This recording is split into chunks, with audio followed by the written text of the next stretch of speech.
Dean Sopher built his own tropical greenhouse in one of the coldest places on Earth. Now he helps other people do the same. You're sitting in Saskatchewan right now at the tail end of winter and you're surrounded by tropical trees. You've built your unrealistic life. That's right. I don't have a full-time job, and my wife's a stay-at-home mom. So I enjoy helping with projects that anybody's doing, passive solar house. I love it. I actually love what I do. I spend a ton of my time with my boys. You're present with your kids. Can you give people an update on like what you've got growing in your greenhouse these days? Maybe 50% of our own food we produce, hundreds of pounds of bananas a year, crazy amount of figs, lemons, limes, artichokes, turmeric, ginger. Our new papaya tree has just tiny little papaya starting on it, lettuces and leafy greens, a bunch of Chinese herbs and medicines, eucalyptus trees. You guys were living in the city.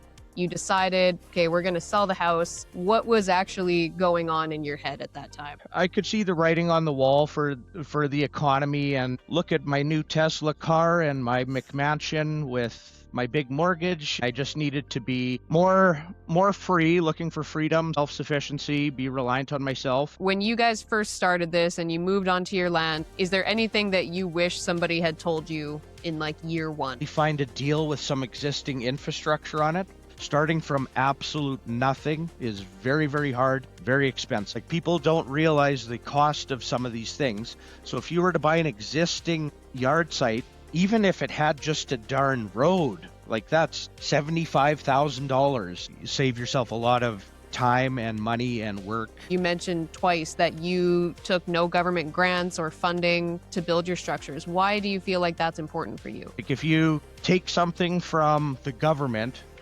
had to steal it from someone else. But not to say that I didn't try to get financing. I had 20-page business plan, and they told me to my face I had to be a woman or a Native American, right, to get financing. I somehow trucked through. I was able to finance it all myself, but the way I did things, not much debt, nobody's in my business, and it worked so good that its total annual operational cost this winter was $500 for the 3,000 square foot greenhouse. So if somebody wanted to build their own passive solar greenhouse in a cold climate, what is like the real cost range that you think somebody could expect? My greenhouse in total cost me $60,000. If you hired somebody to do it, like, here's the building, come out and do it, I want to say, what is a very common mistake that you see people make when they're trying to build something like this? my advice actually these days for any young person or any person is to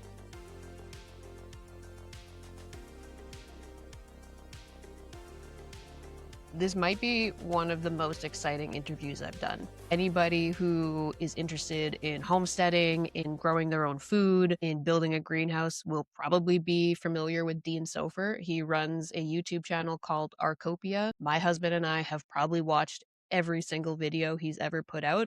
So I'm very excited for this. Dean Sopher has basically paved the way for people like us who want to do this. They want to build a greenhouse in a really cold climate like Canada.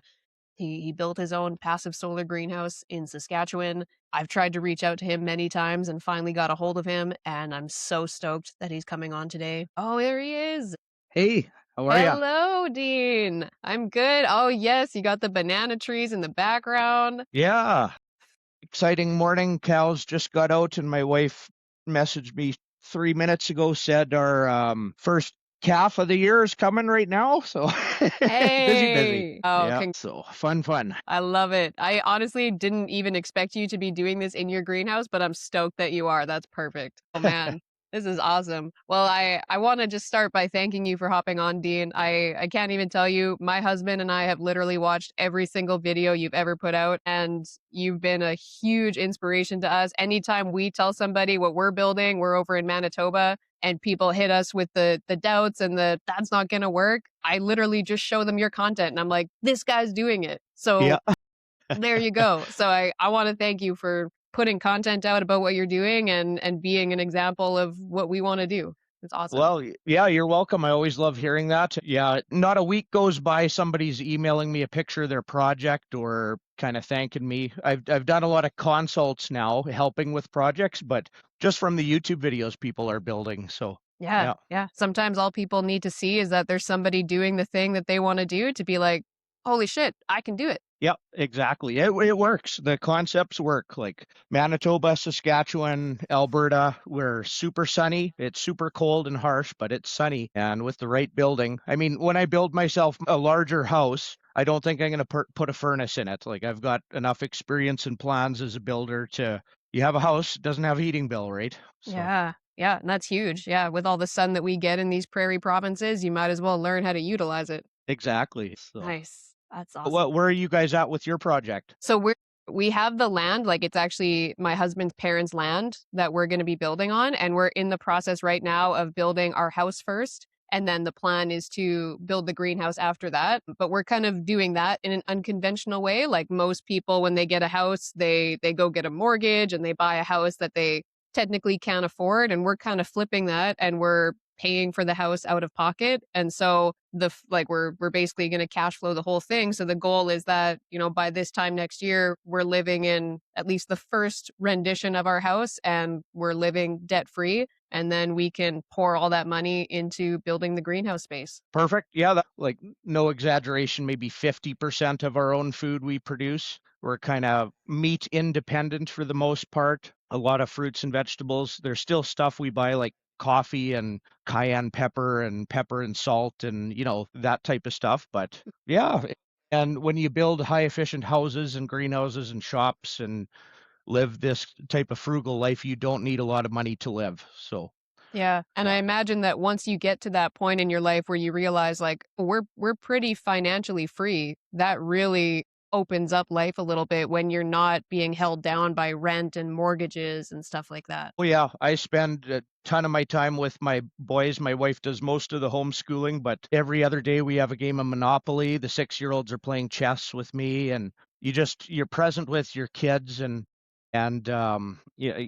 Anyways, yeah, not to get too off on homeschooling, but yeah, our grade oneers finished their grade two math curriculum like months ago, and we're just kind of refreshing. And they'll probably write their GED when they're, I don't know, 12 to 15. We'll see. It's a developmental thing, but yeah. Yeah, yeah. I mean, if we start talking about homeschooling, that'll be a whole other tangent for maybe another conversation. But Yeah. I want to kind of set the stage for people who might watch this and maybe have never seen you before, because I'm very familiar with your story. But I want to maybe get you to start. If you could kind of take me back to the moment when you guys were living in the city, you decided, okay, we're going to sell the house. What was actually going on in your head at that time? Well, I could see the writing on the wall for the economy and state of the world, and I just needed to be more free, looking for freedom, self-sufficiency, be reliant on myself. And I've had a lot of experiences that like pushed me as an individual to have that. So many businesses. I've always been an entrepreneur. Lots of failures. Rental properties. I had, what did I have? I think I had 7 rental properties when I was like 22 or 23 in the city. And it was kind of like being an adult babysitter.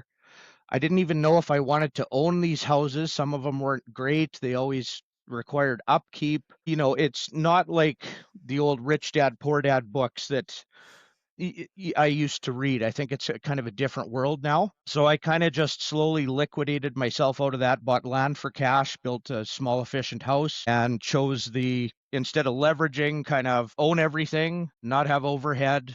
And uh, I call it being resilient, I guess. Like there's a lot of ways you could put yourself out there and leverage, but every time you do, you become less resilient. And in this changing world, I'm not sure what's going to happen. So I'm very happy with my decisions and where I'm at now, anyways. And when you guys first kind of made that decision and you maybe started telling people in your life what you were doing, that you had this goal to kind of have your own land and maybe do the greenhouse and stuff, did you ever find that people were like, this is a bad idea, or people were like questioning that decision? Yeah, yeah. And over the years, your friend group and your peer group changes because you change, right? So I have a different group of friends. I spend or talk to the Hutterites more than I do, my old friends from high school. And you just meet people and in your immediate community and then in the online space. And I don't want to call it leveling up to put somebody else down, but we just changed. I went this way, and people kind of look at my new Tesla car and my McMansion with my big mortgage, and we're going on vacation. I'm like, cool. Yeah. Right. Good for you guys. Yeah. It sounds like you more so wanted to kind of create a life that you don't feel like you need to take vacations from. That's right. Yeah, and we don't. You can get a little bit tied to the homestead and farm, all the responsibilities, so it's nice to try to get away at some point. And the plan is to have a farm hand to take away my daily little tasks so that I can kind of expand some other stuff. So I am going to leverage myself in a very resilient manner. So kind of create a good employment for somebody with the same mentality kind of that my wife and I have, and bring them out kind of full time.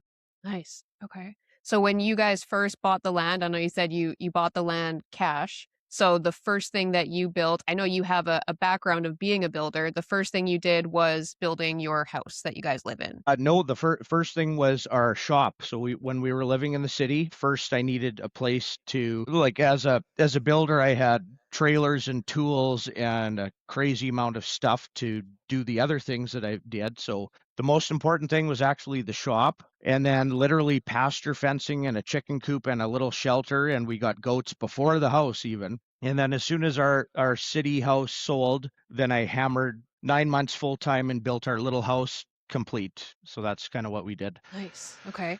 Okay. Awesome. You need a place to live. So it's, if you guys are doing the house first, it sounds like you're doing a reasonable house that's not a huge mortgage or whatever. And that I kind of am doing this at stages as well. So I have a very comfortable, efficient little house with room to expand it to do kind of a larger family home and have that as a suite for my parents, or maybe one of my kids takes the farm over and the big house eventually, and my wife and I will be back in the original house. Mhm. That's kind of the plan. But yeah, there's stages to all this stuff. Yeah. Yeah, yeah, that's exactly how we're thinking of it as well. The first rendition of our house we know is not going to be every single thing we're ever going to need, but it's what we know we're going to need right now to be able to move on to the next phase and, plan for the future, plan for expansion. So it sounds like that's kind of the approach that you guys took as well. Yep, that's the right idea for sure. So yeah. Nice, nice. Okay. So I know that you guys basically built everything on the land yourself, like the greenhouse, the barns, and you have a background as a builder. But when you first kind of took this on, what did you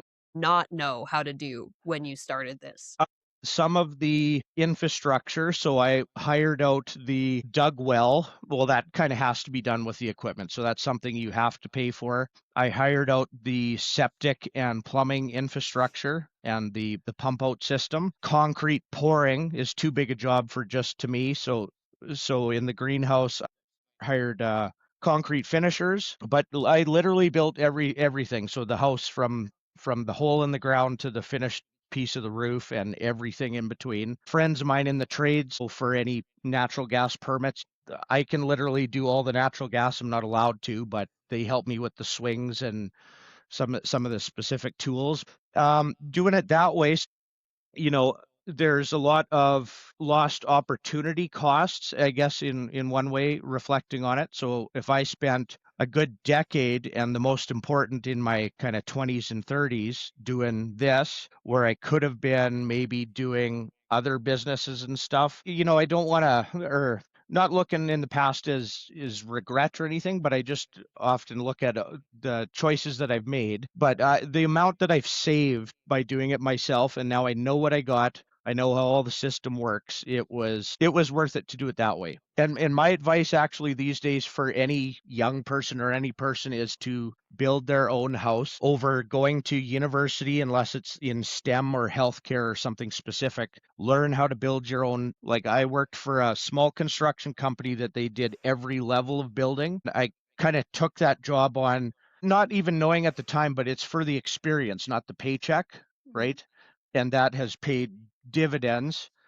And like the way you guys are doing it, you kind of do your own house, do it for cash, then you're not stuck with a mortgage the rest of your life, and you have to go to work. Yeah, these are the decisions I made, and I'm very happy with how it turned out, I guess. So Nice. Yeah, I mean, you're sitting in Saskatchewan right now at the tail end of winter, and you're surrounded by tropical trees. So you've built your unrealistic life. Yeah, yeah. So no, it's good. The greenhouse for like I progressively have gotten more knowledge over the years. So I was obsessed kind of with high efficient building and then learned about passive solar and then have fine tuned that. So this greenhouse, there's a couple changes we make for new ones, but I almost had it perfect, right? So as a prototype building, this is close to perfection as I could get with minor changes, and it works so good that its total annual operational cost this winter was $500 for the 3,000 square foot greenhouse, and that's just a little tiny bit of natural gas supplemental heating at night to keep it Mm. a tropical environment. So if I didn't want bananas and tropical fruits, I wouldn't have a heating bill. You could have figs, let it go a little bit dormant in part of the winter, but so zero heating bill, and you have a 3.5 season greenhouse essentially you could have. Yeah. And I know like we've watched a lot of your content, like I said, so I know some of the fruits and the foods that you grow in there. But can you give people an update on like what you've got growing in your greenhouse these days? So we have four varieties of bananas, and bananas turned out to be the easiest thing to grow. They like the environment, the high humidity and high heat by the day, and not full sunlight necessarily. There's a little bit of shading. So bananas are fantastic. Hundreds and hundreds of pounds of bananas a year. Figs are excellent. Crazy amount of figs. Figs are something you can't even find in the grocery store because you pick them. It's kind of like a very soft fruit. They're not shelf stable. Mhm. So we eat them fresh and make jams and stuff like that. My wife is obsessed with herbalism medicines and her apothecary. So she grows a bunch of Chinese herbs and medicines, but eucalyptus trees, full size eucalyptus trees. From that, she makes face tallow and even super concentrates it and makes a bug and tick repellent that works better than a DEET out of it. But we have herb section, so all of our fresh herbs. Some of the things that we constantly have to plant and be on top of are lettuces and leafy greens because we're constantly eating out of here. We decided in the winter to stop tomatoes and peppers for about 3 months, but she's planted them now, and cucumbers. So those are going to be coming. Lemons, limes, artichokes are doing very well. Turmeric, ginger, very well. Our new papaya tree has just tiny little papaya starting on it, but it's got a good sized trunk on it. And then for whatever reason, the environment, I'm having trouble with avocados and oranges and some other citrus like that. Um, and when we do consults for people too. I have some people that want, well, I'm going to do your greenhouse, but way bigger. And I convince them to actually separate it and do two separate buildings. So one's can be a tropical winter one and one can be a more Mediterranean because there's certain things like figs and blueberries and other types of berries that actually need a dormancy period. So it's kind of tough to grow everything in one building. It would actually be better if I built two separate things instead of one monster greenhouse like a few of these clients I've had have wanted. So, Okay, but it's that's good to know. been a big experiment with things. It's taken a long time to deal with or figure out the humidity, the amount of watering, and then it's been 2 winters now.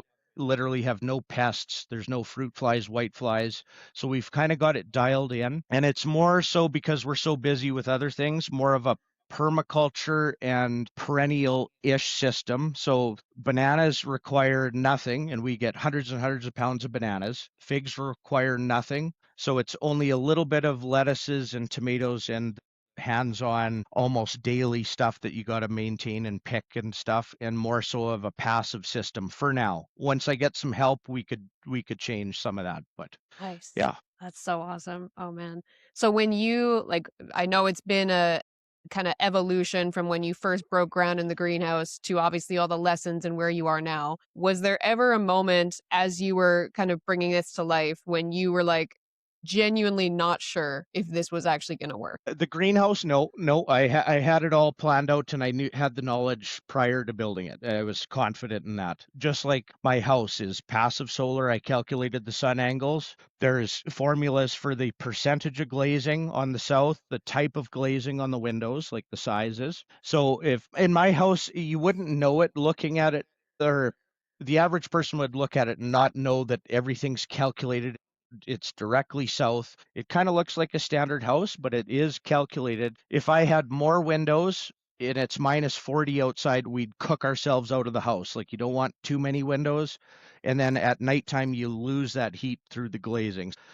So I have over the years kind of perfected my knowledge on this stuff. And yeah, I know what I'm doing, I guess. Nice. And do you feel like that confidence just came from your building background, or did it more so come from just an interest in this lifestyle and researching and just educating yourself? I'd say a culmination of everything that I've done. So the building background and how buildings work, just the envelope and the insulation and where you can have the vapor barrier and how do you make the most super insulated wall that's going to work properly, because there's ways you can screw up a wall and you'll have a double vapor barrier and your house will mold out over time. And there's building techniques, but then you start to look at the sunshine and hey, I live in one of the sunniest places in Canada. Yeah, it's really cold, but it's just the optimum place for some of this passive solar design, I guess. And the funny thing is, like, I helped some passive solar houses recently, so we kind of design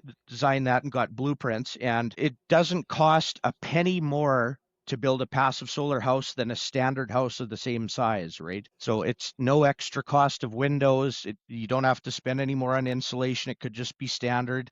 But if you situate it right and calculate how that sun works, then all of a sudden it didn't cost you anything and you barely have a heating bill, right? So That's interesting. I bet you most people would be surprised by that. yeah, yeah, it's amazing what we can do here. Like it's winter doesn't have to be, something that you have to be super worried about surviving if, people's electricity went out. Like I'm not worried at all. So, yeah. Nice. Wow, that's awesome. So you actually already kind of touched on this. I was going to ask you if you were going to build another greenhouse that was, say, double the size, what would you do differently? Uh, we would raise the front a little bit.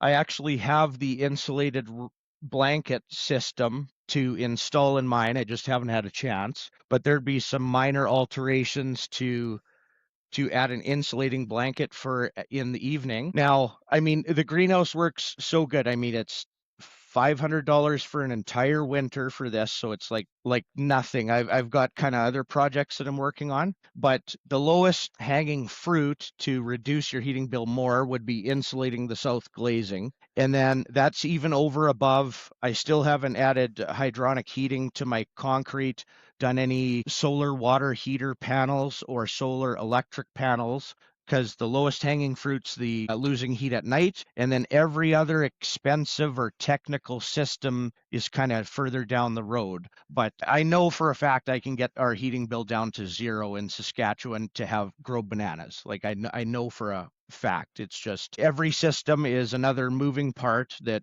first I got to install and then I got to maintain, and everything costs money, right? And so, but Okay. minor changes for the sun angles essentially for the design of it. Okay. So for anybody who's watching this that maybe isn't familiar with what the term like blanket means, like you're saying because you have so many windows Okay. along the south, it's great for letting in that sun, but the downside of that is all those windows also then kind of release some of that heat at night. And so you use something that's called a blanket, which basically comes down and covers those windows at nighttime. Is that correct? That's right. So in a greenhouse, it's different than a passive solar house. The plants need all that light to grow. So that's all your heat gain comes into the building, but then at night, that's where all the heat loss is. So the main building, like the east, west, and north, is just super insulated walls, and the ceiling, super insulated, and heat gain and loss. So if you can prevent the nighttime heat loss with just a blanket where it's on a roller or it comes up like an accordion blind, or in one greenhouse, we're doing overhead doors inside the glazing. So you press a button and the overhead door opens up, goes on the ceiling for the day. At nighttime, press a button and down it goes to insulate it. And that structure is not going to need any heating whatsoever. Like, yeah. Wow. Okay. Tricks of the So trade that you probably wouldn't know until you really dive into this stuff. yeah, and and a house is a little bit different. If you have a house and you face it south and you put all glass on the front of the house, your house is going to be scorching hot during the day in the middle of winter, but then all that heat is going to actually go through the windows. That's the where the heat wants to go. The window is the least insulated part, right? So you don't actually want too many windows on the south of a passive solar house. You want the rules like 7% south glazing for the square footage of the house is kind of just a general thing that I go by, and then there's some minor changes to be tweaked in there. But yeah, it's down to a science. I feel like I collecting information for writing a book, but if I do it as an encyclopedia type book, it's going to take me a long time. And the other thing is what people also don't understand sometimes is it's different for where you live on the planet. So I did one in outside of Chicago. I helped a guy, and it's my greenhouse, but it's way less as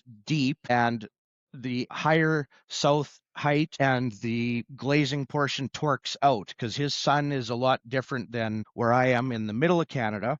And then all the way up to the Northwest Territories, the greenhouses we do, it actually doesn't have a sloped thing. It has a high ceiling, and the glazing is just a vertical wall of windows because their sun is super low compared to where I'm at. So everyone kind of changes. It's not a one size fits all. Like, can I buy your blueprints and then build this thing in Arizona? It's like, well, you can, but I wouldn't recommend it, right? So, Right, right. yeah. So I know that that's kind of become a part of your business is you doing consults with people that want to build their own version of what you've built. So what does that typically look like for you when somebody reaches out and they're like, "Hey, I want your help with this." What has that process looked like for you and some of the different people that you've worked with? Well, yeah, if you somebody told me that I'd end up being some sort of consultant, I'd have said you're crazy. But I had a bunch of people asking because of the YouTube video, and then I put a little offer out there, and then I'm so busy doing those now. But anywhere from a small house or a small greenhouse to a all-in-one house with the greenhouse, I've helped with those,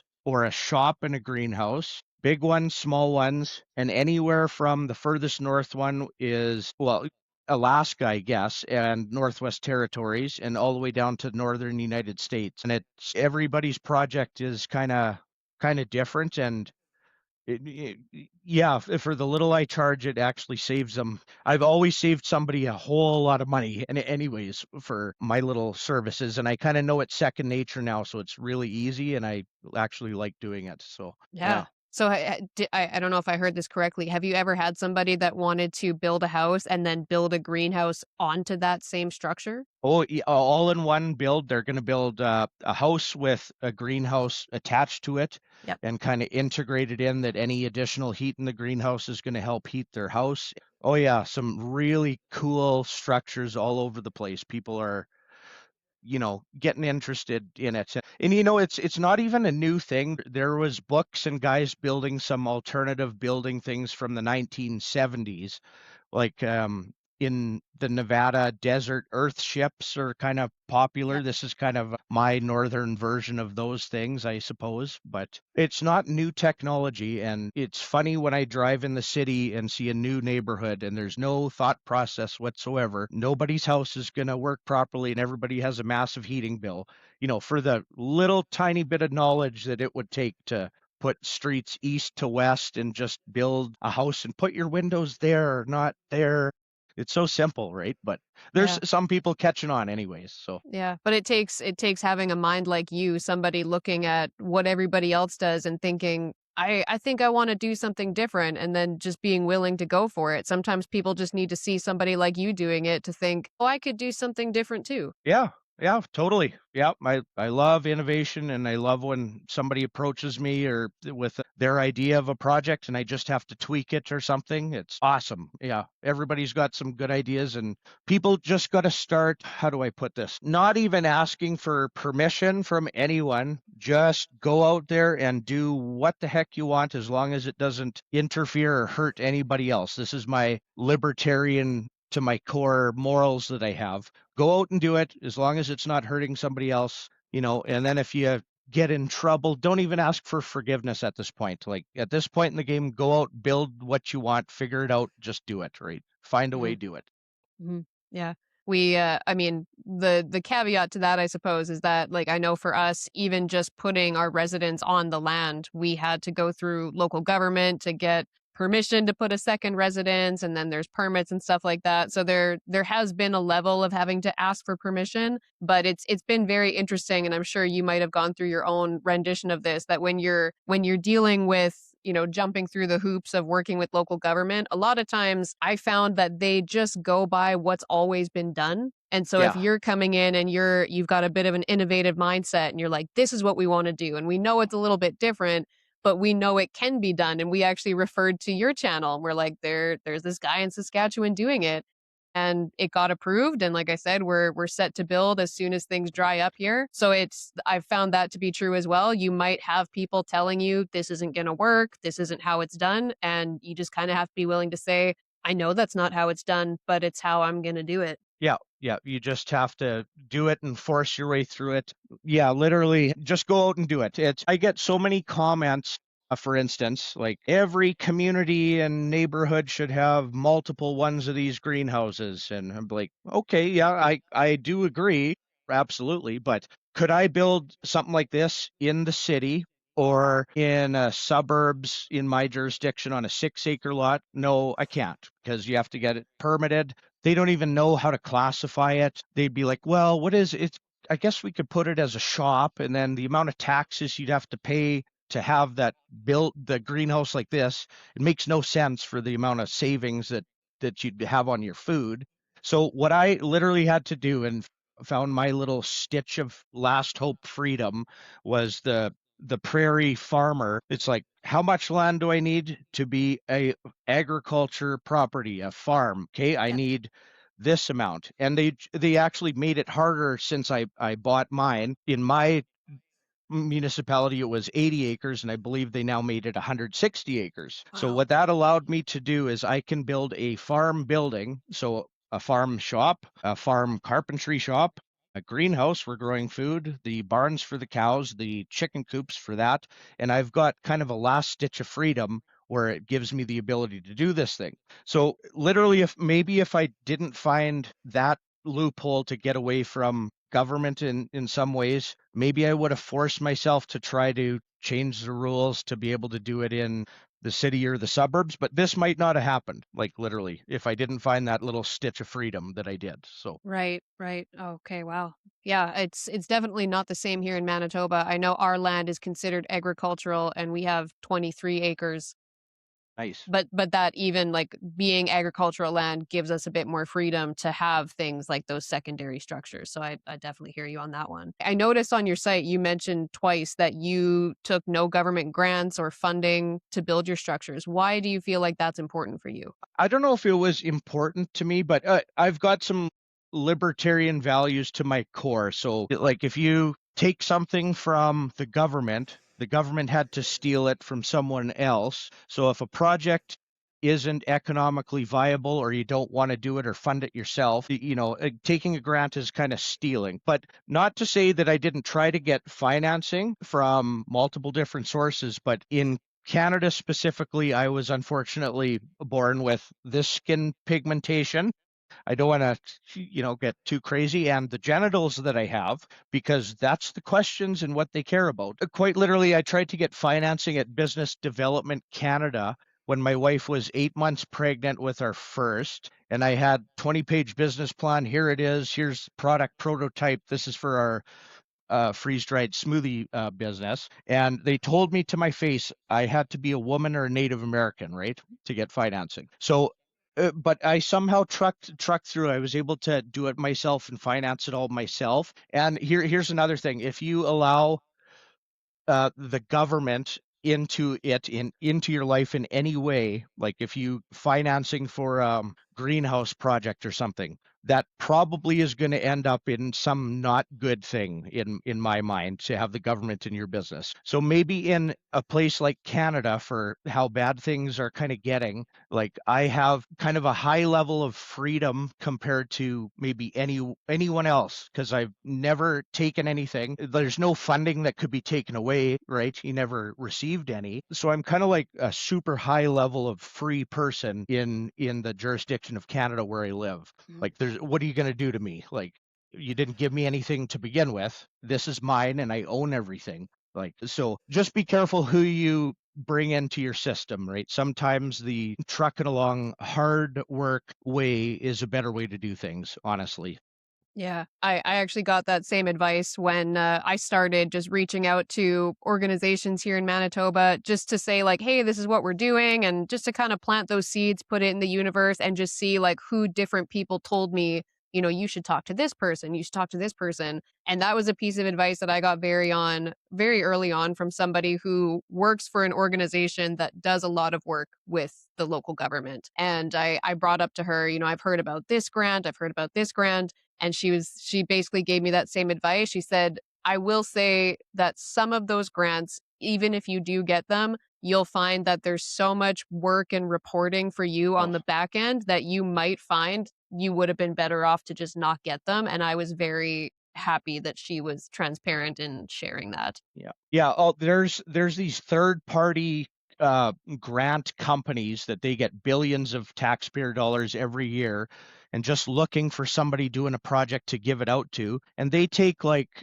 I forget if it's 20 or 30% of what you get in the grant as a commission for them to get you the grant and all these hoops to jump through. And it is, you know what? It's not worth it. I'd rather do a smaller project. I'd rather my house be a little bit smaller, get out of my business. And so I don't apply for anything. I've come this far and I don't think I ever will, right? So Yeah. Yeah. and I sleep good at night because these weird morals that I have in me. It's I sleep good. I never stole anything from anybody. No grant. Like even if somebody says government money goes to something good, it's not a free market system. It's not economically viable by itself. Shouldn't be happening, right? Mhm. Yeah, Yeah. that's some just core principles that I've always had. Yeah. And Yeah, I've yeah. noticed a core principle that you seem to have in your business, and you've brought it up a couple times on this call, is resilience. So why do you feel like that word is so important for you? I'm not sure. I have this conversation with a couple of buddies, but the way I did things, so self finance, not much debt, nobody's in my business. I own things, and then the things that I build high efficient instead of slapping something together really quick. Now there's ways in life I could have gotten. How do I explain? Further ahead, but being less resilient. So you can maybe make more money temporarily, but then you are subject to a bunch of different factors in the world that are changing super fast all the time. So let's say, for instance, oil goes up in Canada or to fill up your tank goes to $4 a liter or something.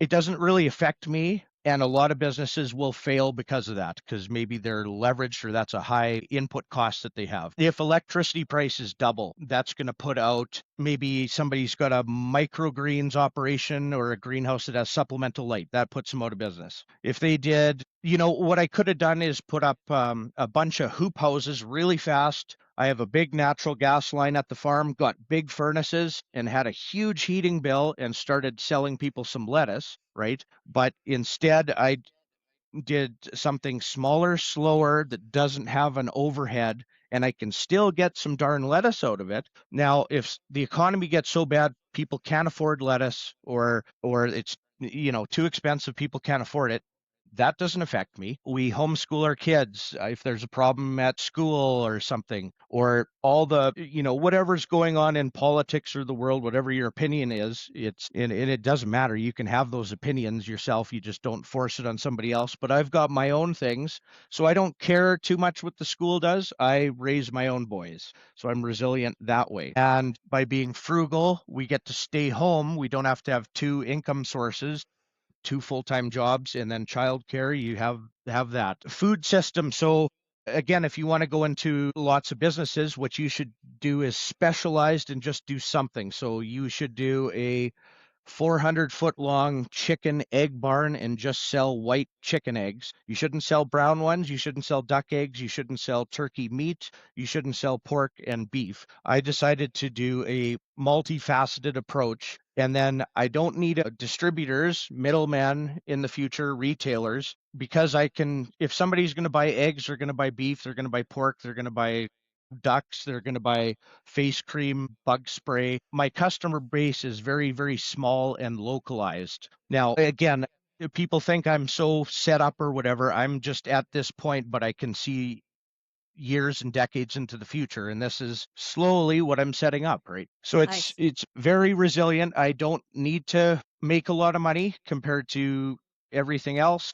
And if any factor in the world changes, if the power went out even, I've still got a business. Like, doesn't matter what happens, I've still got a business and I'm still here. The system didn't take me out, Nice. and that's just important to me. Yeah, Yeah. Yeah, it makes sense knowing that you're self-sufficient and you've set yourself up to not be affected by some of the big changes that would affect everybody else. that's right. Yeah. Yeah. Okay. So talking about the kind of business side of things now, I know you'd mentioned that you do a lot of consults with people now who want to build their own greenhouse. What is a very common mistake that you see people make when they're trying to build something like this? Just not grasping one concept or another. And being in a different location on the planet where I'm at, and then they assume that they can build the same thing that I built, but no, it's quite a bit different. The odd time somebody will contact me partway through a project that, there's some minor things. I tell them or reassure them, okay, well, we can kind of alter it. It's not going to work as good as it could, but it's still going to work pretty good, right? And we can make some minor changes. Yeah, so without bringing up any specific examples, it's just general concepts. And a lot of times within 5 minutes, I can pick them out. It's like, no, no, yes, no. There you go. And good to go. Like, keep going. Yeah. Nice. So when somebody, and this is kind of a personal question because this is part of what we want to do, when somebody has their house that they're building and then they want to build a greenhouse onto that, what is something that people really need to take into consideration in terms of like, is there like a different kind of insulation they need? Is there something that they need to think about so that the greenhouse doesn't like add moisture onto the house? Yeah, the greenhouse attached to any other building, the greenhouse would be the hot and humid portion. So in standard building techniques, the vapor barrier should then be eliminated from the house side and put onto the greenhouse side. So it's harder to renovate things and kind of add on. It's better to do it all in one project. If it's a concrete wall or an ICF construction, then you don't have anything to worry about. Where we live in the prairie provinces of Canada is one of the hardest places on earth for a building because we have hot summers and super cold winters that a building does have to be built certain ways or condensation problems or some kind of problems. It's just not going to work, right? So yeah, you got to be careful. If you were to do a greenhouse on the front of your house, it's going to get really, really hot. But if you have it attached to your house on those cold winter days, you could steal some of the heat and humidity into your house because our houses in the winter are very, very dry. Like one of my kids gets nosebleeds all the time because it's just super dry in our winters. And if you had a greenhouse attached to your living space, got that humidity into your house and it would actually dry the greenhouse too. The two buildings work really, really well together. Okay. So if somebody's building a house with the plan of adding a greenhouse onto the future, it sounds like there's some special considerations then that would need to be considered for that wall that's going to attach to the greenhouse. Yes, a vapor barrier on the greenhouse side to prevent any of that humidity from penetrating the existing structure of the house or shop or whatever Hmm. it's attached to. Hmm. And by doing that, you don't want two vapor barriers with insulation in the middle. That kind of creates a lock. So what I would, I guess, do would be dig into that wall and cut up the vapor barrier actually on the warm house wall side, and then re-insulate and then put a vapor barrier properly sealed up for the greenhouse that's attached to it. And it's when you have two of these structures together, your house, you want to be bug free, maybe drier. A greenhouse is going to be opened up in the summertime a bit. So it's kind of like the wall in between them is like an exterior wall with opposite vapor barrier, but then you'd put an exterior door that's sealed up and an exterior window if you had a window in between the two things. So you can kind of still have a house separate from the greenhouse, but attached for efficiency, I guess, Right, right. if that Okay. makes sense. Yeah. Yeah, yeah, that's good to know. That's helpful. So I know part of your business now is you said that you got into the business of selling the freeze-dried smoothie products. So walk me through how that happened. Did you like you had the greenhouse? I know you've been doing YouTube content since pretty early on. Where did the idea to start that business off of it come from? So that was done prior to the greenhouse. That was done. We had our farm shop done, and I got some commercial harvest rate home freeze dryers. And then my wife and I started putting food away. So buying eggs in bulk and meat in bulk before we're even producing very much. And we put a bunch of food away. We invented hundreds of products that would all be actually pretty good products, but we went with, after a year or two doing it, well, these smoothies we're making, this is the best things ever. Because some things that you freeze dry, it does take or retain all of the nutrition in the food, but to rehydrate it, it's not exactly the same experience. So you can freeze dry a raw piece of meat or a cooked piece of meat or a burger patty, and it takes a while to rehydrate it, and it's not like eating the same thing or as fresh. Whereas a smoothie is blended up fruit anyways. So you just add water to our smoothie, shake it, and you have a fresh smoothie, and you can't tell much of the difference between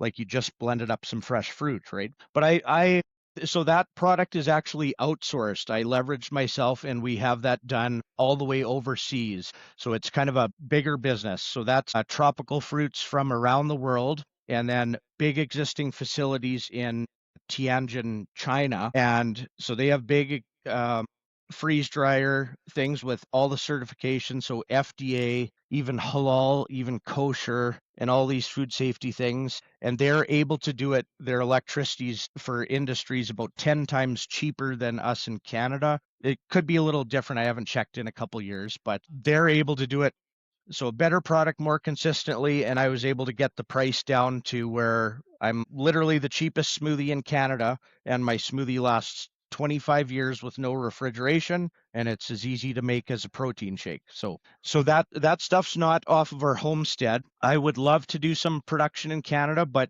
it's not very manufacturing, entrepreneur, business friendly place to do things. So energy is very high. Regulations are high, but they're not actual regulations. Like there's a new Safe Food for Canadians license that essentially how you get it is you pay the Canada Food Inspection Agency, tell them your gender, and you have the license. It is nothing to do with food safety, whereas the facilities I went with have actual like really important food safety standards. Yeah, maybe in the future if some things change in Canada or I'm crazy enough to do my own solar power plants and do stuff. Maybe I could do some manufacturing here.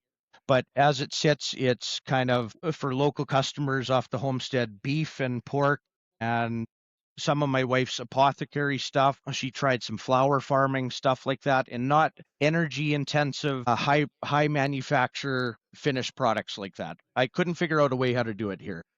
Okay. And you said that process of figuring out how to put together the business plan and stuff, was that your first time ever going through that and like writing a business plan? Yeah, no, I've done them before for other businesses that I've had before, but no, we had to make the product, make the prototype. Again, when you create something new from nothing, you can decide any ingredients, any flavor, any color, any type of packaging, any size of packaging, and we had to invent all of this for a brand new thing, which is hard to do, but I've kind of figured all that out, figured out the barcode licenses, how Amazon works. This is where I learned wholesaler and retailer margins in that portion of the business things for all the stores that we're in and manufacturing and shipping and logistics and insurance. It's a big business that's way different than the interesting stuff that I put on YouTube homestead wise, I guess. But And is it, this is yeah. like your full business now between doing the greenhouse content, the consults, the products? Is this like your full business now? Yeah, oh yeah, I'm self-made. I don't have a full-time job, and my wife's a stay-at-home mom. So again, it's a combination of, well, I worked really hard in real estate, built lots of houses, had rentals, and then kind of you make your little starter nest egg, and then you buy cash and aren't crazy with it. Don't build a McMansion, build the little house. All of a sudden, I don't have bills, and but yeah, we do very well with their freeze-dried smoothie, especially in the COVID start of the COVID stuff was everybody was flushed with money and staying home and shopping online. So that was a stage of this trend of preparedness, I guess. And then there was a little bit of a lull the past few years. And now with the new Iran war and inflation's creeping up again, that people are cluing in. So now I'm busy with selling smoothies again, doing that. Yeah. Yeah. Oh man. And consults. All of a sudden, I'm just stupid, overwhelmed, busy the past few months. So, yeah, Yeah. But it sounds like it's the kind of busy that you get fulfillment out of. I do. I enjoy helping with projects that anybody's doing, passive solar houses. I love it. I actually love what I do. And I didn't think that I'd be doing that, like actual being a consultant, because even I had a bad stigma for paying a consultant for anything, right? So I put out as much as I could on YouTube, but still if people wanted a one-on-one, that's available. And then I'm overwhelmingly busy with that to the point where I could just do that. But I also about being resilient. So just here's some other advice. I go out and I pick chicken eggs and I wash the crap off of them and I shovel manure and I got to go check the cow, maybe pull a calf out right now. And all of that stuff, you don't make a pile of money off of it, but you have to do it. You have to plant potatoes in the garden and watch them and water them and dig them out and figure out how to store them to save yourself the few bucks on potatoes. I still do that and I force myself to do that. Whereas I could be advertising the Dean's this consultant and just doing that. But no, I need time to play Monopoly with the boys, go look at my cows, go for a walk, go exercise, plant my damn potatoes and carrots. You still have to do that. Force yourself to do that. Even though like people think groceries are expensive, they are not. Like once you try being a farmer in some ways, groceries are not that expensive. If you dedicate, like there's these memes um for gardeners, like I dedicated 6 months of my life and I saved $14 on tomatoes, right? You still have to do it. You have to do it. Yeah, it makes me think of like that choose your hard phrase cuz like Yeah. we've had people in our life say things like, you guys can go to the gym every day cuz you work for yourselves and you make your own time. It's like, well, yeah, but we're also willing to go through the ups and downs of entrepreneurship that a lot of people say they can't go through, and the reality is you can. You're just not choosing that hard. So, yeah, Oh you can yeah. grow your own food and everything, but you got to go through the hard of growing that food. Yeah. Yeah. Yeah. And then just as general entrepreneur stuff, my one of my first businesses, university full time with the scholarships that I had, and then my business, I worked 90 hours a week and had to be at the business for 90 hours a week for that one. And then working carpentry by day for 40 hours a week, and then literally working at least 40 houses that I had purchased in my real estate investment. So flipping or fixing a rental or getting it ready for a tenant, like literally for years you do that. And then started the smoothies. So we've got new farm and homestead, forcing myself to plant fruit trees, grow potatoes, but also invented those smoothies. A lot of the suppliers are opposite time frames. So I put my little babies to bed, and then till 2 in the morning, I'm on the internet talking with suppliers and getting logistics and all this stuff, and you have to do it. But now we go to the gym when 3 times a week when nobody's there in the morning when we feel like it. I will ship out all of our orders in the evening after I play cards with my kids, and I very flexible. And yeah, I kind of do what I want. But yeah, choose your hard. Yeah, for sure. Yeah. You Yeah. can you can just work a job and no side hustle or no not working on yourself, and You can do that till you're 70 years old if you want, but Mhm. no, work your butt off and be smart about it. And yeah. Was there anything on the business building side that nobody really prepared you for that you just kind of had to figure out on your own? Well, one thing I was thinking about for how much I worked at our smoothie business and how much I do work on it. It's funny, in Canada, I just saw a thing this morning. We have less entrepreneurs in Canada than we did 45 years ago in Canada. Entrepreneurship is dead. Like, there is nobody having a business. And honestly, I don't blame them for how hard it is and how easy some of these other routes could be, like, just entitlements, or like I've got buddies with government jobs and this is this is the best. I don't have to do much and I get a big paycheck. It's, oh man, it's, yeah. Where was I going with that? Oh yeah. In hindsight, I also, manage my own investment portfolio and things. In hindsight, for how I've been invested the past few years, I shouldn't even have bothered with freeze-dried smoothies, helping people with the actual product. I should have just had my portfolio a little bit bigger, and I made more money in my portfolio than I did in anything else that I do the last few years.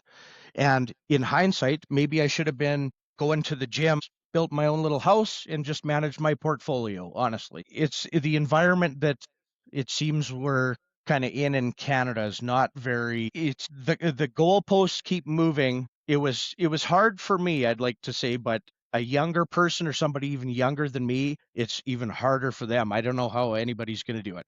I don't know how I did it, let alone I don't know how anybody else is going to do it. And then I have to also, having three boys, think about them, that nobody's going to help them, it looks like. So dad's going to help them. And I'm going to, like, what do you want to be? A butcher? Let's build a butcher shop. Like, what do you want to be? A mechanic? I will build you a mechanic shop. You go learn how to be a mechanic and start fixing cars or something. Like, I have to help my boys. Yeah, that's a huge tangent, but Yeah. No, I hope, yeah. it's super relevant though. Why do you think it's so hard for entrepreneurs in Canada specifically? Well, it's got a huge government and lots of entitlement-ish programs that it's easier for somebody to just do that than risk anything. Why would anybody work hard or risk anything when you can just have the easy route or something? But Canada is also a country of monopolies, so we've got a huge grocery store monopoly. It's hard for a little guy coming from nothing in any aspect of things to kind of penetrate into, I guess, one of these bigger systems. So Mhm. I kind of found my little niches of what I do, and that's kind of how I did it. But it's tough. Like, I actually forewent pursuing getting our freeze-dried smoothies into grocery stores. I did try that a little bit. It's a lot of money, a lot of rules. All of a sudden, you have to use their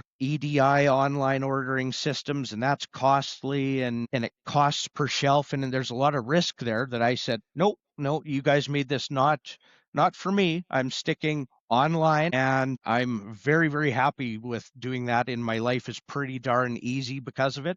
Mhm. So I forewent trying to make a whole bunch of money and grow a huge business and all that stress to keep it frugal, one man almost operation kind of for things, and very, very easy. The moment a complexity thing or a new bill comes in, I really think about it before taking a leap into do anything, right? Yeah.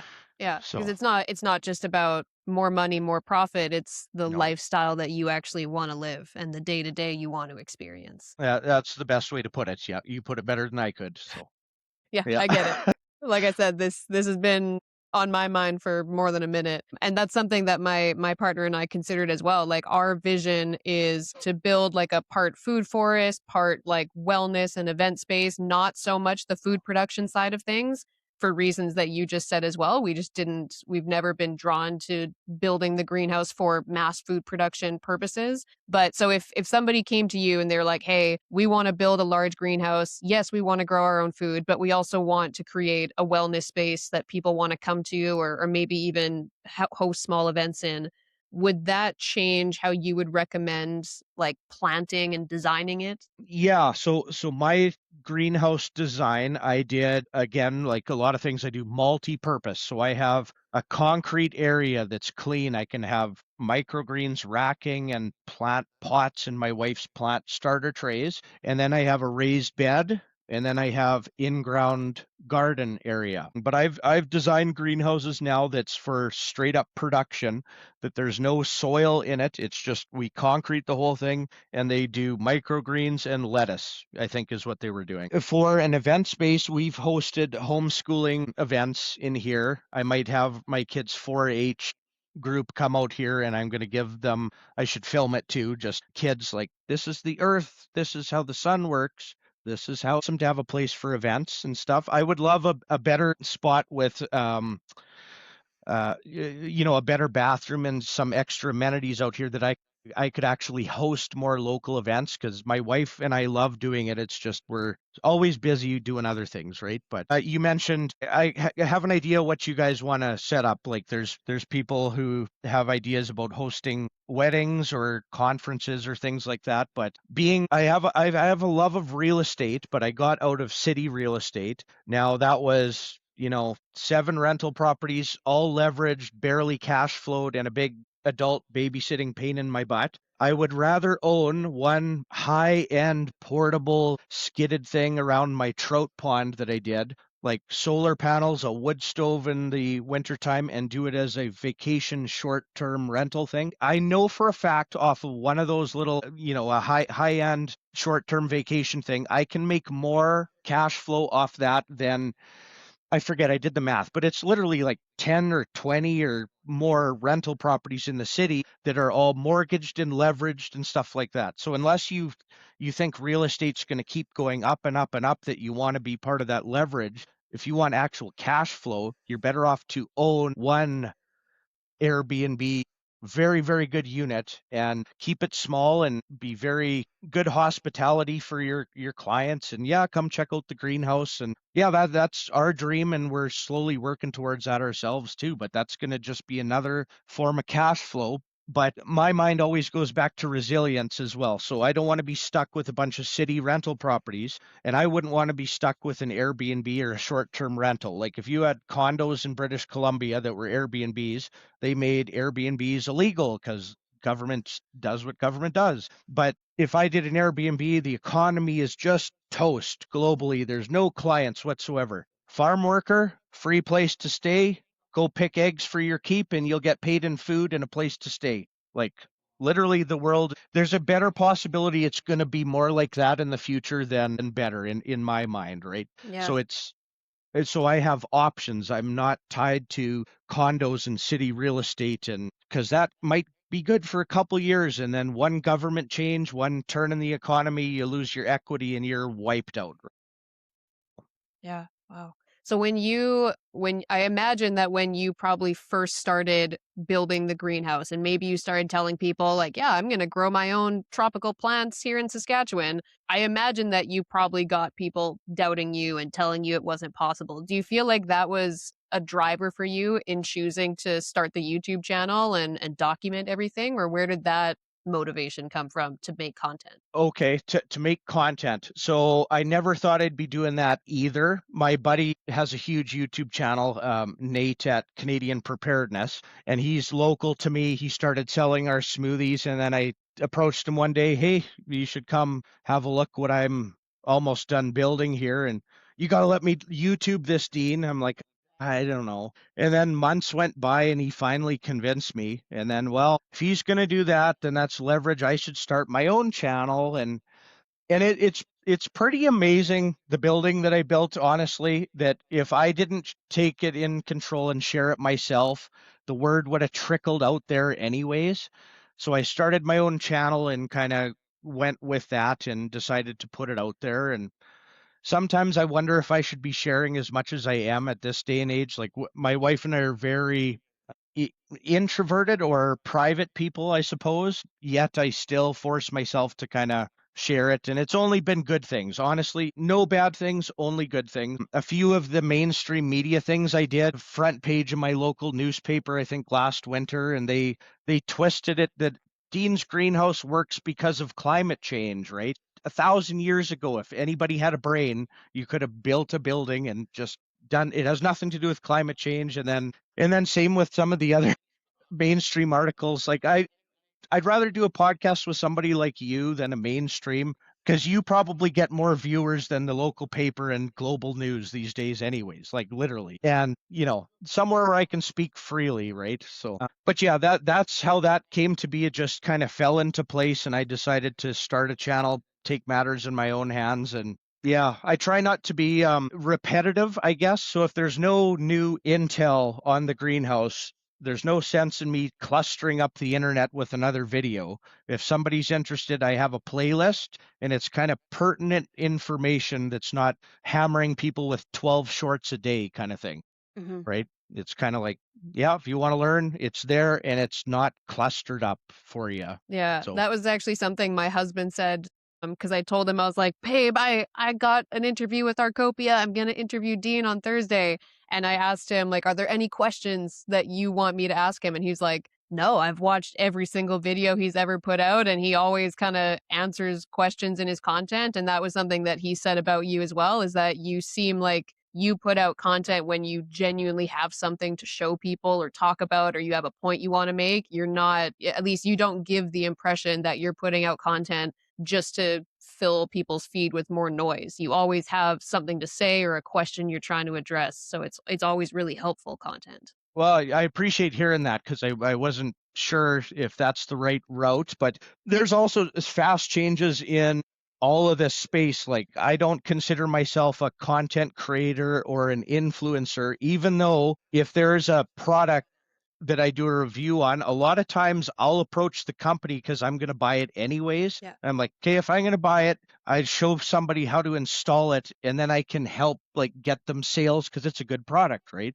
Instead of like product reviews for crappy products. And how the future's actually going, everybody's a content creator and the internet is clustered up with, I hate it. I hate TikTok and these shorts nowadays. It's hard to find actual information because everybody clustered it up. So to be more in the future, this is what it's going to look like. It's going to be a more physical interaction with literally your neighbors. You're going to play cards and have coffee with your neighbors when they come buy eggs from you. And then the same with online stuff. You want to be the king dingaling content creator on the internet now. It better be super to the point information and not mess with everybody's feeds. And I'm bad. Some of the political videos I put out, I just can't help myself sometimes, but I might just stop that because it even bothers me listening to myself sometimes. Yeah, I don't Hind- know. Hindsight's always 2020 though. Yeah.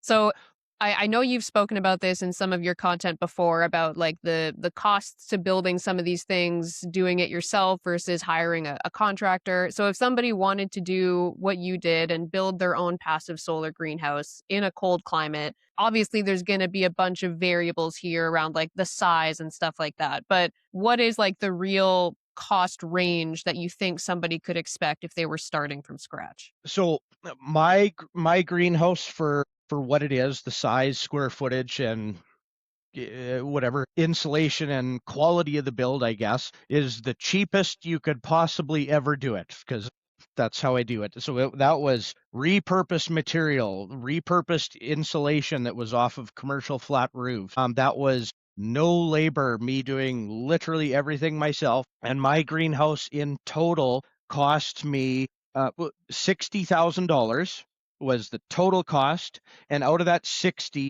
a third of that, 20,000 was the concrete floor. So that was the price of the concrete pump truck, and the team of 6 or 8 guys of concrete finishers needed for that project. So if without concrete, 40,000 bucks, and that's do it yourself. You need 1,000 hours to do it yourself, some tools to do it yourself that you've accumulated. That's baseline, what is possible, I guess. And then up from there would be you're going to buy a new truss package. You're going to buy new metal. You're going to buy new insulation. You're going to buy, not look for any deals, then it's up from there. And then if you're going to hire a contractor to do it, most of it's going to go to labor, honestly. So I would just, if you hired somebody to do it, like here's the building, come out and do it. I want to say $150,000 minimum. would be a good ballpark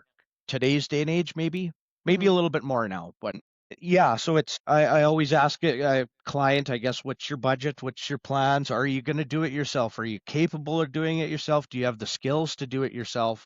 And yeah, it varies from person to person. But again, if you're young enough and have enough energy and a body that still works, like hopefully you have some of the knowledge that you can at least do some things, and that does save you a lot. Or if super rich and making a bunch of money, hire somebody to do that and keep doing what works, I suppose. For me, I like knowing how my car works and how to fix this and how to pull a calf out of a cow and how to build this. But yeah. Yeah, that makes sense. Yeah, I imagine it would be a little bit more because you built yours how many years ago now? I think it was about 2020 I kind of started it, I think. Okay. I think it was. Yeah. Okay.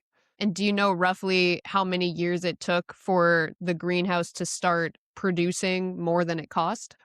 Producing more food than it costs, or Yeah, like, yeah. well, I don't know. I don't even know if it does. Like, I didn't factor it in as like 60,000 in material. I didn't factor it in, like, I didn't do a cash flow projection and an income statement and a business plan. No, I'm just going to build this damn greenhouse, just like how I am going to grow my own potatoes outside, right? But the thing is, I had the money. I was able to collect the material. I had the time during the start of COVID that I picked this project. I just built it because I it had to be done. Well, it's actually not making a lot of money. It's making food for us. The only really things that we sell, because most of the stuff, again, my family consumes, is some of the flowers and eucalyptus bundles. My wife makes a rosemary eucalyptus shower bundle. Everybody's interested in that. And then some of her apothecary stuff. And that's more than enough to cover any of the ongoing bills for it. But again, I didn't treat this like a business that I'm going to produce food, this exact amount of lettuce heads and stuff like that. So Gotcha. Yeah, it was more than just a business to you. It was just the life that you wanted to live. this is a passion project, if you will. So Yeah. it is. If we had some help, a building this size, I know for a fact, with if you just wanted to do specialized, like a lot of northern greenhouses, there'd be a massive greenhouse and they just do mixed lettuce, right? And then there's another greenhouse. All they do is one type of tomato. And that's kind of what farming is. And also the traditional agriculture too is just this farmer does 1,500 acres of canola. That's what they grow. They don't grow canola. They don't grow anything else, just canola. They don't Mhm. refine it. They just grow canola. I'm not specializing myself. I refuse to specialize. I have to grow food that I eat and produce what I use and as many things as I can. So all the different food groups. Our pond outside, I'm going to be finishing that, but that's a 1 acre pond, 24 feet deep, a big enough pond that it's its own ecosystem for trout and some other things that we're allowed to put in there, but they will actually stay over the winter and trying to create a natural ecosystem. Again, if it was a business plan for aquaculture trout farming, I don't think it would make financial sense. So you got to be a little bit insane and crazy and passionate about some of this stuff, right? But That's who we make content for. yeah, Nice. So I just have a couple more questions I want to ask you. I know we're coming up on time here. When you guys first started this and you moved onto your land and you kind of had this vision for what you wanted to build, is there anything that you wish somebody had told you in like year one? if you're starting from nothing and you're thinking about buying land and building or just getting out of the city or buying a farm, if you can find a place that has some existing buildings on, so a great big farm Quonset that some guy 25 years ago had built for $30,000, has no idea that the replacement cost is $1,000 today. And you can possibly find a deal with some existing infrastructure on it.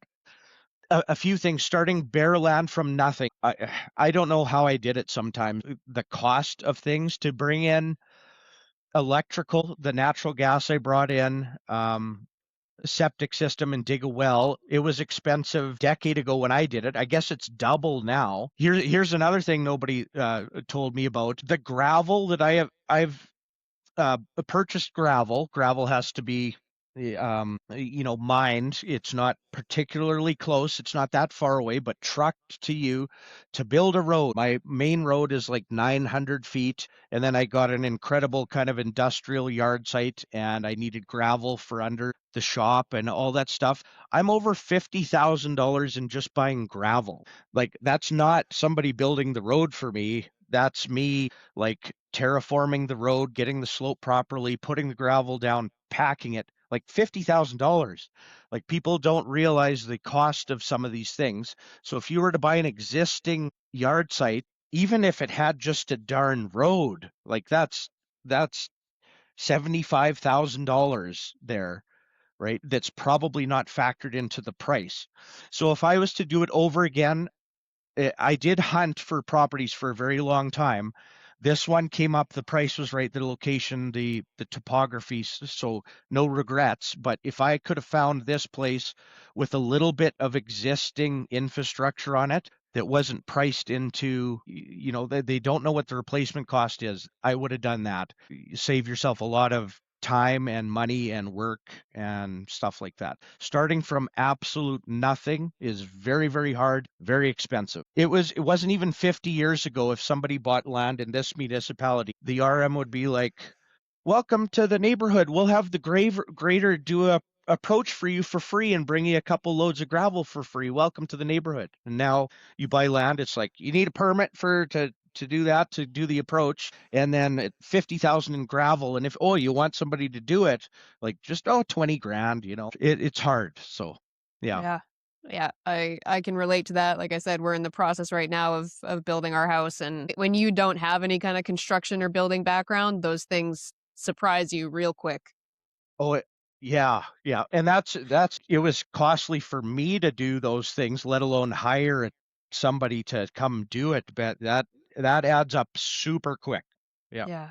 So who do you think this life is for, and who do you think it is not for? I think everybody should be doing some sort of rendition of what I'm doing. Instead of complaining about the school system, whether it's left or right, I don't care your views. Instead of complaining about it, homeschool your kids. Right now, homeschooling is not for everybody because you have to be a very hands-on parent and you have to like being with your kids, which we do. I want to spend lots of time with them. But if you're concerned about inflation is going to get worse. If you think there's going to be a retirement out there, I don't know exactly what age, but there's no such thing as retirement. That was a little baby boomer hiccup in history of an anomaly that does not exist anymore. There's no retirement. I'm pretty successful guy and I'm going to be more successful in my life that I probably could retire, but I'm not ever going to retire. When I'm 80 years old, I'm not going to be lifting heavy things,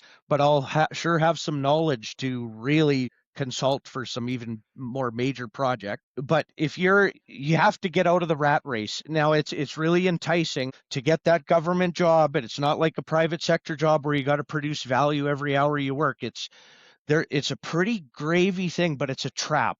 You cannot be in that trap. You have to exit the trap or you're going to be a casualty of the trap with everyone else. I promise you that you will, right? You have to take responsibility in some factors of your life. Don't outsource the snow shoveling, the water to your house, the electricity, the gas, the tradespeople, the mechanic. Don't just take some action, learn how to change your own damn oil in the car, grow yourself a couple tomato plants, to be a little bit of a preparedness minded person, which just means that you're responsible for yourself. And I have a bad feeling. Maybe it's the little bit of an empath in me that I can see the pain that might be coming for what I see the economy doing and the government doing and some of these things. Like I'm not even worried for myself. I'm worried for everybody else that I tried to give a little bit of a warning and an advice to without pushing them because the libertarian in me doesn't want to do that. Do what you want. I'm survivor. I want to be healthy. I want the best and smartest kids. I want the best for my family. I want to be left alone. I care more about Mother Nature than somebody that says they're a environmentalist, right? Like I want the best for everything. And then also my advice is once you make your bed, you kind of work yourself out from there and it's good for everything. Help out your neighbors and Yeah, just be a good person and try to make yourself better, your family better, and then from there the world, I guess. But yeah, I don't know. I find the best answers always end with, yeah, I don't know. Something like that. Yeah. Well, the last question that I always like to ask people is our brand is called Inspired Idiots because that is who we make content for, is people who feel like they've got this unrealistic life they want to build. They've got some big goal that other people might tell them is not realistic, but they believe they can do it and they're willing to go for it. So if you could give one piece of advice to people who feel like inspired idiots, what is the first thing that comes to your mind? Okay, what do you call it? Perfectionism. I would call myself a perfectionist, but I have to literally beat that out of me, right? Nothing's ever going to be perfect. At a certain point, there's enough components there that you just have to freaking do it. Every minute that you wait, or day, or month, or year, another year goes by. Literally, it take risks, but educated risks, and then work hard, but don't just work hard, you have to work smart. There's a reason why the mule doesn't run the farm. The mule works hard, you have to work smart as well. So literally, if you could sum it up, just do something, just do it, right? Just do it. Yep. It's a good note to end on. Yeah. All right. Well, Literally, don't ask permission, don't ask for forgiveness even. As long as it doesn't hurt anybody else, just do it. nice. Came full circle. I love it. I'm going to go ahead and stop the recording, Dean. I'll get you to hang on for a minute so that we can finish uploading, but before I end it, I just want to say thank you again for everything you've done, all the content you've shared, how much you've inspired our journey and for coming on today. I was very, very excited for this and I just wanted to thank you. Well, it was my pleasure, and it was great talking with you as well. And I'm excited to hear about your projects, and keep me posted on how you guys make out. I absolutely will.